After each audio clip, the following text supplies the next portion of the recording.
في اتهام قديم جدا عمره أكتر من قرن بيتوجه دايما للكنيسة المصرية. هل هي سلطوية ولا أبوية؟ في الشرح ده هنرجع لأصل الحكاية دي عشان نفهم القصة على حقيقتها. طيب، خليني ندخل في الموضوع على طول. هل الكنيسة المصرية فعلا متسلطة؟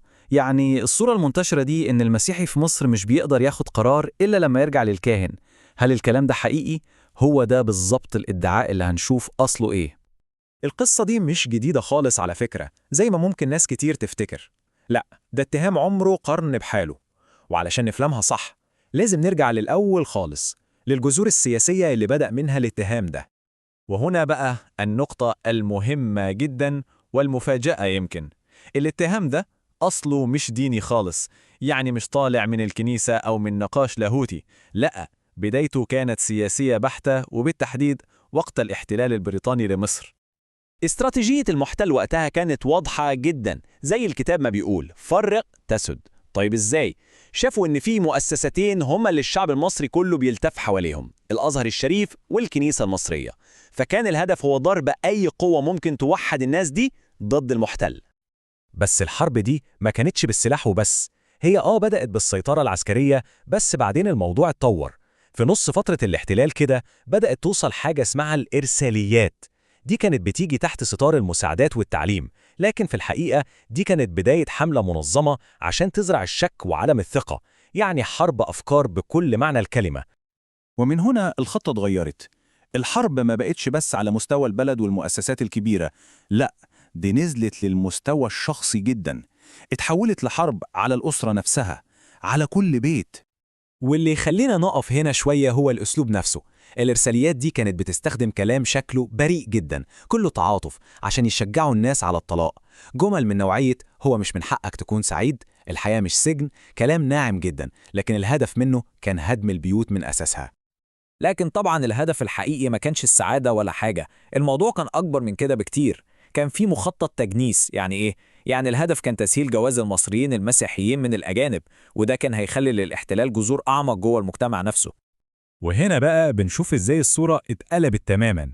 الكنيسة عشان تواجه المخطط ده عملت حاجة اسمها مجالس أسرية، هدفها تحل المشاكل وتحافظ على البيوت.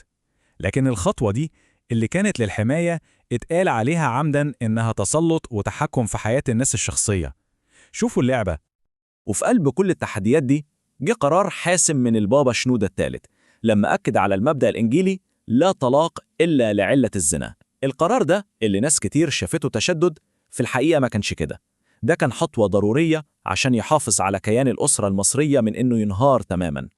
فالقصة إذن ما كانتش مجرد قرار وخلاص، لا، دي كانت استراتيجية كاملة هدفها الحماية مش التحكم. الخطوات كانت مدروسة. أول حاجة، لاحظوا إن الأسرة بتضعف. تاني حاجة، اتحركوا عشان يأكدوا على المبادئ الأساسية. تالت حاجة، قدموا دعم حقيقي عن طريق المجالس الأسرية. والهدف النهائي كان واضح ومباشر: الطلاق لازم يكون آخر حل مش أول حل. وده بيرجعنا تاني للنقطة الأساسية في الموضوع كله. هل اللي بنشوفه ده سلطة وتحكم ولا أبوة ورعاية؟ عشان نجاوب على السؤال ده محتاجين نعيد تعريف دور رجل الدين في الكنيسة. وهنا بقى الفرق الجوهري كله في طريقة الفهم.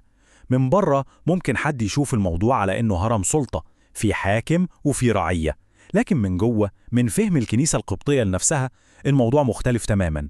هي بتشوف نفسها كعائلة واحدة، أساسها المحبة والخدمة، علاقة أب بأولاده. يعني الكاهن مش حاكم بيدي أوامر، لا، هو أب بيرشد، بيسمع وبيصلي عشان الأسرة دي. دوره إنه يكون جنب الناس، ماشي معاهم في حياتهم، مش فوقهم. طيب، خلينا نوسع الفكرة دي أكتر ونتكلم عن معنى كلمة كنيسة نفسها، لأن الموضوع مش مجرد مبنى من الطوب، الموضوع هو الناس. الكنيسة في أصلها اللغوي كلمة إكليسيا معناها جماعة المؤمنين، يعني هي عيلة إيمان. عشان كده لما نسمع جملة الكنيسة قررت، ده مش معناه إن شخص واحد هو اللي قرر، لا، ده معناه إن صوت العيلة الروحية دي كلها.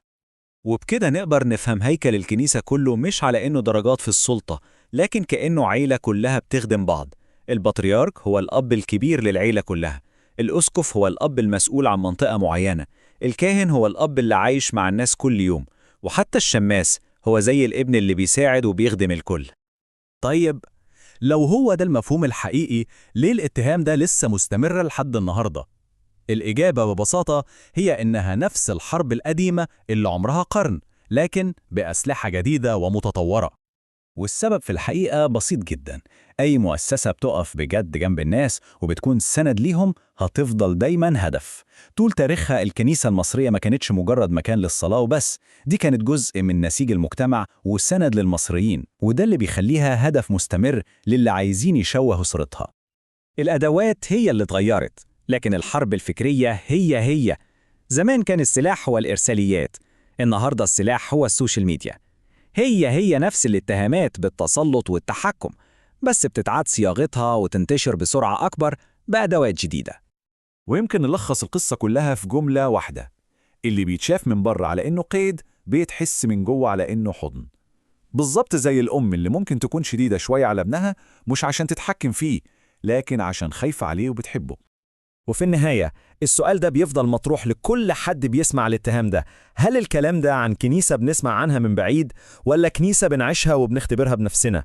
لأن الفرق بين اللي بنسمعه واللي بنعيشه ممكن يغير الصورة كلها.